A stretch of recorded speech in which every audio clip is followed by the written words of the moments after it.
Hello, I'm Mary Phaeton. Welcome to Cover to Cover. Presented by Writing WA, the show is our opportunity to hear more from a West Australian author about their latest book. My guest today is Josephine Wilson to talk about her Miles Franklin Literary Award-winning novel, Extinctions. Thanks for being here, Josephine. It's an absolute pleasure, Mary. Now, congratulations on this fine, fine piece of work and the continuing recognition that you're getting for it. Thank you very much. I thought we'd start by getting you to explain to us, or to summarise Extinctions for us.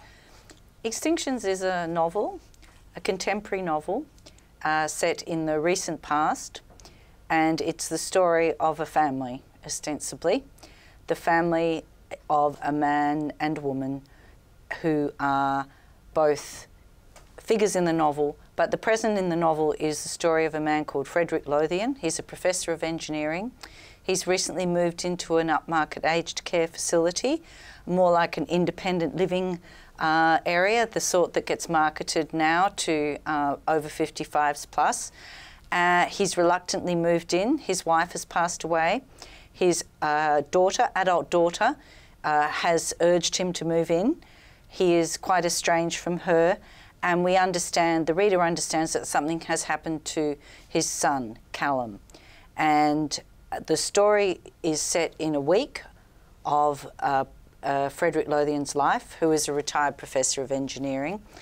And in that week, it goes back in time, and we come to understand a great deal about the family and about the kind of traumas and events that have occurred in their life, and also the way that Frederick Lothian has behaved in relation to his wife, as a father, as a partner, as a professional man, and in a sense, all of the past comes chasing his tail within a week, where he is pushed and urged towards the idea of change. I want to go back to exploring the characters in a little bit more depth in a moment, but I know that this was written during I guess the completion of your PhD, and a lot of the things that happened during that time are very much the foundations of this book. What are I know there's a lot, but what are the key pillars? The key pillar, I think, that began this book was that, yes, I was doing a PhD. I had got a scholarship at UWA to do a creative work and a dissertation. And the two have to be linked in some way or speak to each other in different languages. Like, that's how it works now. It's like a creative dialogue between... And I come from a literature background, so I studied literature, and I have a master's as well. So I was always interested in ideas about form and genre and narrative and all of the ideas around that. So I was trying to find a way to kind of make these parts speak to each other. So a lot of the themes of the novel emerged out of that exploration of ideas, really. And I began very interested in the idea of engineering as a kind of metaphor for modernism, for our modern life, for the idea of building and making, and an idea of, I think engineering is a quintessentially modern idea of exploration, development, bringing modernity. We have bridges, roads, tunnels, you know, whole cities were knocked down, freeways put in. The great idea of the 20th century was that engineering, civil engineering could transform, we could dam things. So there was a very positive idea of the role of engineering as a really positive thing in the world. But of course it also, as we know now, a lot of those projects meant that, you know, people's lives were taken away through, you know, the road went through, the dam went through, people that you know, we've knocked down a great deal, we've done all these things. So I was very interested in engineering, because my dad was an engineer, and my brothers, two of my brothers also studied engineering. So my family was very involved in engineering, and it was probably one of the main things that got talked about, I suppose. And I always felt quite excluded from that because I was the artsy one. And were you interested though? I was very interested, but I think my interest was at a different level to my brothers. I wasn't I was much more interested not so much in the technical questions or solving a solution of how you might design an enormous valve for an oil rig, or the mathematics, the physics of these things, but rather just the imagination of it. And I read a really interesting book about the engineer who worked with Utzon on the Opera House. And he was an amazing man who understood a great deal about architecture as well. So I was very interested in this kind of idea of what is it about engineering and what is it about architecture. So it's quite an abstract thing, but at the same time, I also was really interested in the idea that certain objects can express and say things about the world we live in. So that's why the brewer chair from the 1930s is in the book. So engineering is a preoccupation in the book, but there are other key elements like life or birth and death, for example. Absolutely. And with the engineering, that goes into, I tried to connect that to the idea, my character is a professor. He doesn't make real buildings.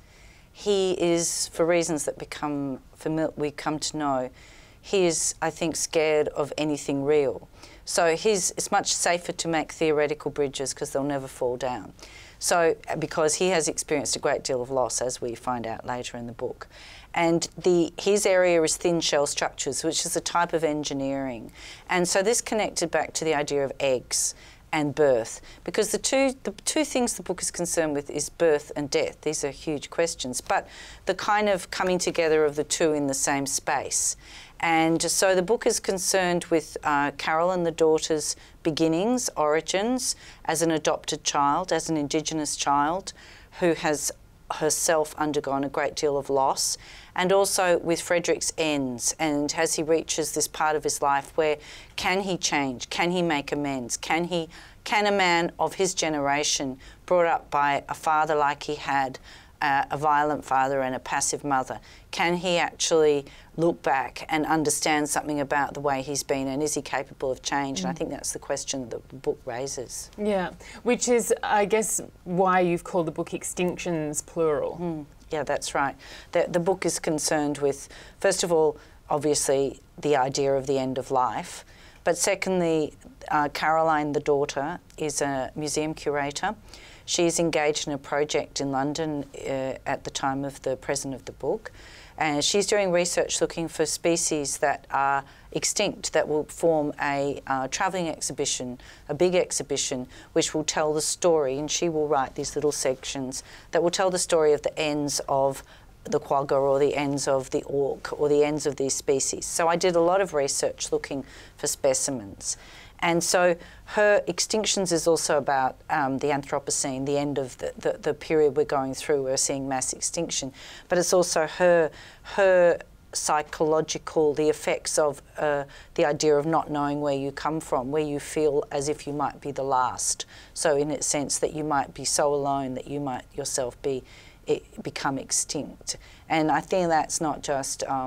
that's something that I think actually a lot of adopted children who don't know their origins or have lost their origins through either displacement, refugees or death of parents, they feel very singular and alone and solitary. So the book that connects with that as well.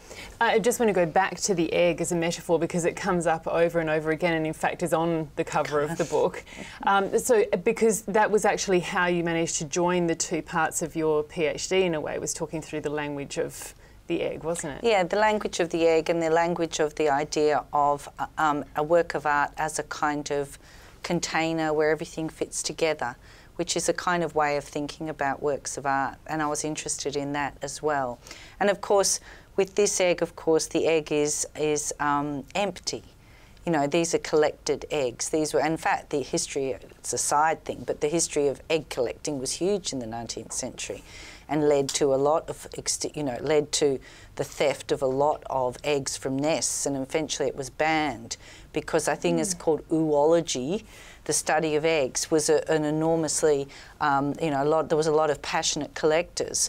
And of course, Frederick himself is a collector, not of eggs, but of exemplary artefacts of design that he thinks are well made, well engineered, well designed, not purely for aesthetics, but because for him they kind of work really well. And so that's part of, he's a bit of a hoarder and he can't let go. So his relationship is with objects, he loves objects, but he struggles to connect with humans.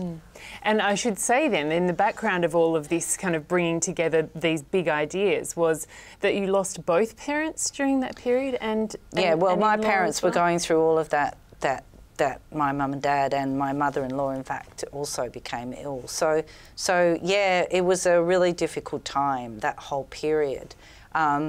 And moving, you know, my dad had a fall, so he had to move into aged care.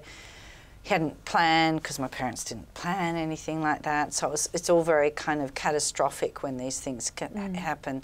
And it's been interesting talking to readers of the book who are going or have gone or are dealing with these questions that we all have to deal with for our parents or and eventually for ourselves. So yeah, it was, that was going on. And of course, a lot of the things that I observed, you know, and visiting, my mum eventually moved into a place really close to me, and I visited her a lot. And some of that writing is really informed by how I understood the place, which was a really nice place that she was located in. Yeah. But there's still the strangeness of the way we kind of now live the end of our lives. Well, that's right. And of course, cultures do it differently. Different cultures do it differently. And different, you know, it's also an economic thing. If it's very expensive, these end-of-life things, you know, it's means tested. There's not many places. If your parents can afford to pay, that's, you know, that's fantastic. But I mean, it's a very challenging time, I think, for all of us. And I think thinking about how we manage that is something that we all need to think more about. And there's been a lot of inquiries, of course, into aged care and the way it functions in Australia. But what I find interesting is that, you know, we're talking about it in this way, and it sort of sounds like a you know, very deep and rather turgid kind of topic, but the way that you've handled it in the book is really deft and really beautiful, because you do address those issues, but via conversations and, you know, personal angst of characters. So I want to talk a little bit more about Fred Lothian because he's the J.D. Salinger of concrete. So, and you kind of mentioned why, in the sense that he hadn't really, you know, he was very much kind of in the background since his retirement, and he'd been, you know, been requested to step out and instruct some young students, but he hadn't wanted to. He retreated very much. But he did some awful things, and yet not so awful that it would be, you know, nothing criminal, but just not a very nice guy. He's not a nice guy. This is part of the, I suppose, the challenge of the book for some readers, is some readers have said they hate him, right? They really loathe him. Others, however, feel some sympathy, if not empathy, for him. And, you know, I guess I didn't set out to create a horrible character. I didn't set out like that. I set out to explore the thinking, or the kind of unfolding of how you could be like that, how you could come to be like that, how you could understand how you could be like that.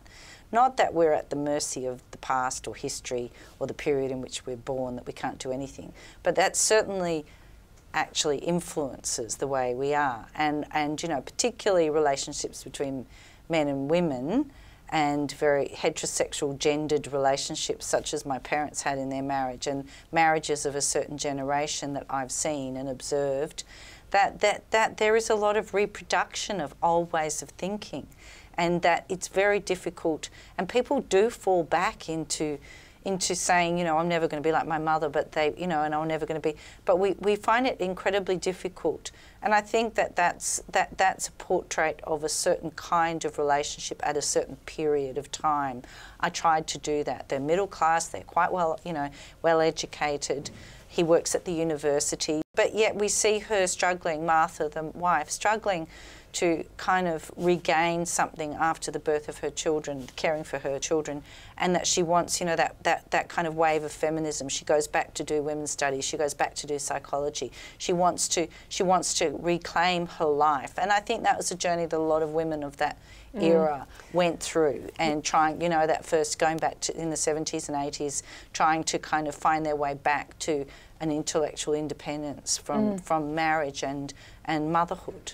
Well, and the interesting thing is, because Martha has actually died 2 years previous to the week in which this story is set, but we get to know her very well. And what's interesting is, well, to me, is that Fred Lothian portrays her, those pursuits of hers that you've just talked about, the way she wanted to be socially connected, and she wanted to learn things and be a modern thinker and be progressive. He mocks, and then you see her from the perspective of somebody else later on in the book, and you realise that she was quite admired. You know, that she was looked upon as someone that you would aspire to be like in some way. So that was just one of the many very interesting reflections in the book. But coming to that reminds me of you talked about the spine of the book being that week, the present, and that you kind of break out from that all the time in Fred's recollections and in conversation. Yes. Talk to me about how you developed that idea to tell this story. Well, I think that was my way of dealing with the fact that in the present that for example, the mother's missing.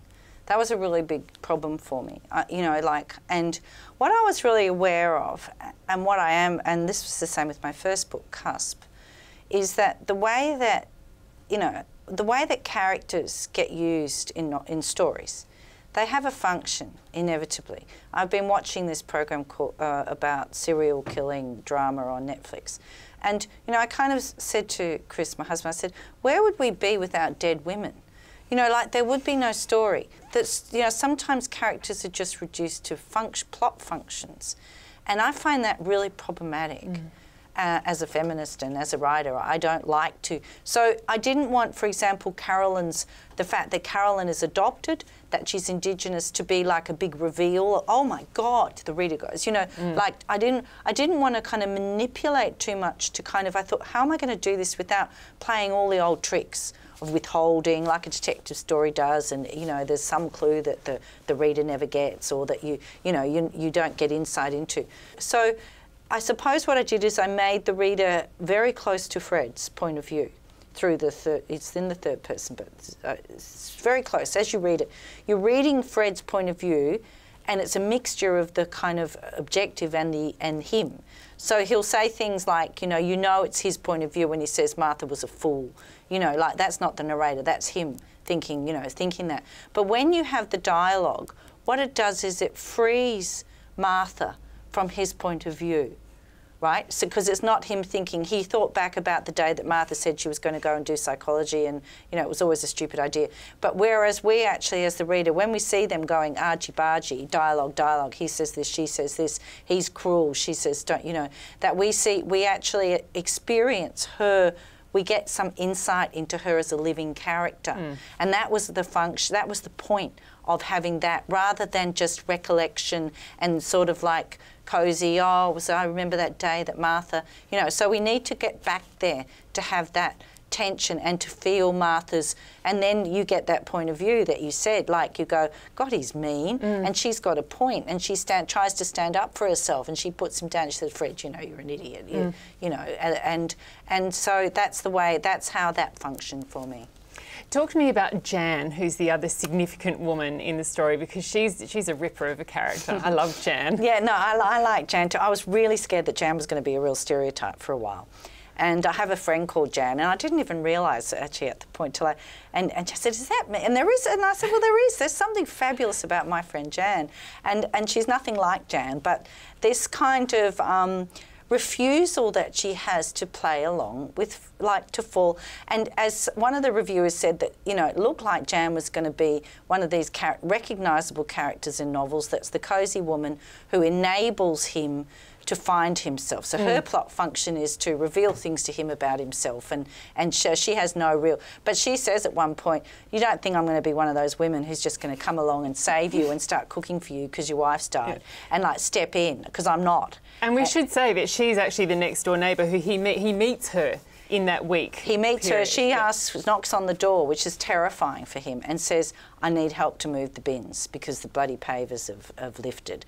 And then she says, why don't you come over for lunch? And he can't, and she refuses to take no for an answer. And this sets off a terrible fear in him of reciprocity, because if you take something from someone, you might owe them something. And I think it's a stereotype, but I think there is a kind of fear that particularly some men have, or people can have, women and men, but of owing and then kind of not being able to kind of get out of owing. So she says after lunch, well, it's your turn next. And he says, for what? He says, to cook. And he says, but, you know, she says, well, you know, you're an engineer, you can read a manual, I presume you can read a cookbook. You know, like she says things like that, which are she's so kind of direct and right about things that he can't wiggle out out of things in the way that he's used to doing. Yeah. And I think one of the things that I feel hasn't been discussed enough about Extinctions is how funny it is. It's very wry, it's very ironic. I found myself, I want to find another word, but I found myself snickering a lot. Yeah, that I think, well, it's meant to be. It's meant to be. I wanted there to be that kind of terrible humour in it, or that sort of oh my God, you know, feeling. And yeah, people say, and I think that's probably why the book is liked by readers, because it is, yeah, it sounds all serious, all these themes, it's all this, but in fact it's also quite ridiculous at some stages, playful, like the restaurant scene, you know, between Fred and Jan, the French-Japanese restaurant. It's very playful.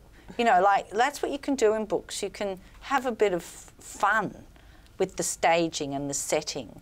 And of course, I used to write, I've done quite a lot of work for theatre or theatre-ish areas, so I'm interested in the dialogue, and I think that's one of the things that I really enjoy in books, is writing dialogue and letting that kind of unfold between characters, so the reader goes, what do I really think about this? So you go on a journey with the characters and what you think about what they're arguing about. Yeah, it's just that work. But it's even like the tiny little things, like at the beginning, of things that we recognise, I guess, that we've seen in somebody else, if not in ourselves, like when Fred talks about Caroline's friend Fleur, who has the children with the ridiculous names, and which are Camellia and Rose, or something. Two floral names. He said inappropriate names for an Australian landscape. You know, like Rose and Pansy or something. Yeah, I think one was definitely Camellia, and I just thought we know somebody who said that at some point, and those little things just had me kind of just giggling all the time at it. My mum and dad had quite a very good sense of humour. And my mother was had a dark humour, and I think that's where, you know, our family had its issues, but I think one of the things we did have was a sense of humour. Yeah, well, it's apparent all the way through. The book begins with a quote from French philosopher and Holocaust survivor Jean Amery, and it says, "Who is prepared to deprive life of a significant denouement?" Talk to me about why you placed that there. I remember reading that, and I thought that was so profound, because at the time it was during all of the terrible time when we had a lot of refugee boats arriving in Australia, and the sieve, you know, the drowning, terrible drowning off Christmas Island, and you know, and then we had all of the people trying to escape across the Mediterranean. We've had, and I think one of the things that always affects, you know, it's so easy to sound, you know, Facebook kind of like, oh, concerned, but one of the things that really affected me was the idea that some people are deprived of not just a beginning but an end. And one of the things about the Holocaust, of course, is that people were robbed of you know, growing up into old age and having a kind of even a marked grave or a name. And I think that spoke to me about the need, and not so that was there, but also the idea that your end of life can also be significant. This idea of kind of like the hazy kind of slipping into, you know, oh, they're old, you know, mum and dad, that, you know, them, they can't change, they can't. This is the way. Yet when we look at a lot of our most significant leaders globally, men, are quite old. They're in their 70s. Some of them are in their early 80s, and they're the head of the banks. They're the head of this. They're making global decisions. They're still having significant impacts, and they've been allowed to continue and grow. And I think we you know, this whole idea of retirement and kind of like the, you know, I think that we need to really think about that, and think about also the ethics of people who don't have the opportunity to have a full life. And, you know, the idea of not having a significant ending, I think, speaks to that. Yeah. I wanted also to ask you about the images that are dotted through the book of things related to extinction. Why did you decide to include them? Well, as you know, this was written before I had a publisher, so it was a kind of my own project. So I had no publisher going, deadline. I didn't have a publisher for the book. So I was just writing away, and but I knew that I wanted it to be public. You know, that was my aim, was for it to be published. It wasn't just a kind of hobby. I really needed this book to be out in the world. But I also wanted to take the advantage of being in a situation where I could have an idea of what I wanted beyond like what publishers would say you can't and can't do. So initially I wanted to have many more images, and I was going to have a whole catalogue in the centre, which was like a faux exhibition, because I used to work in museums too when I first left uni. So I was really interested in, you know, this idea of a catalogue with these tags, these labels, these little narratives that I've got some of in the book. But what happened was that the time constraints of the PhD, the need to finish, like it had gone on far too long. I'd gone part-time, I'd had to stop. You know, life had got in the way. And I thought, oh, this can go, I know with books you can go on forever. And also you have to find a good image. Finding an extinct species is one thing, but finding an image that's of high quality, then finding an image that's available, and then possibly with the objects and the architectural images, paying for them. You have to pay for all these things. Once, not at the PhD, because that's who cares, but once it becomes a publication, you have to seek rights, find rights. It's an enormous amount of work. And you have to do all that. The publisher doesn't do that. So I had to kind of have a limit on it. But I was very influenced by this writer called Siebold, who was a historian, who used a lot of images in his work. And I love the idea that books now, and because I have taught in design and art, I know that, you know, that images do things that words can't. That we live in a visual culture. Yes. So you know, there are limits to what. You know, and I think that why wouldn't we have an image? Why can't we? And you know, everyone reads, they love graphic novels, they love, you know, there's a whole lot of things that aren't just literary fiction. And so I was kind of pushing that a bit as well. And I'm really glad that I did, even though I've had feedback, some people said, oh, you know, you know, so clearly it's not 100% liked, but I'm still proud of the fact that it has that level, and I think it points towards potential for the future for novels that are considered worthy to have not just nicely written words. You have the book's actually divided up into 5 books, although there's no contents page, and I love that they're called Columns, Bridges, Eggs, Trench, and Hyperbolic Paraboloid. And I mean, when you kind of think about what that means, it almost tells me that you were having problems working out how to finish the book. Yes. That was challenging. Finishing the book was very challenging because I knew it was never going to have the kind of neat ending of a plot, you know, like happily ever after ...